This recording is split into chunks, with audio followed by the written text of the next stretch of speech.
Welcome to Paid Today, how to void an invoice.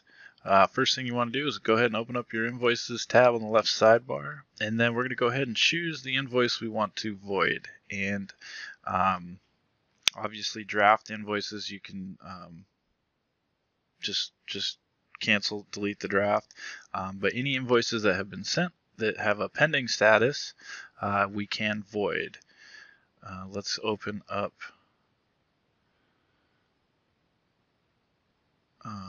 this one right here, Art Vandelay, and then we'll go ahead and click void invoice. This has no scheduled payments, no processed payments, and so we can go ahead and void this. Give it a reason.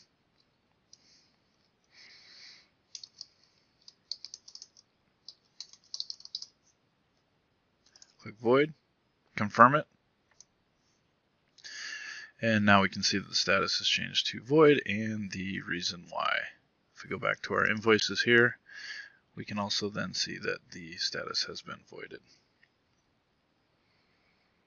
Any invoices you wish to void that have payments, you will need to refund those payments prior to voiding the invoice.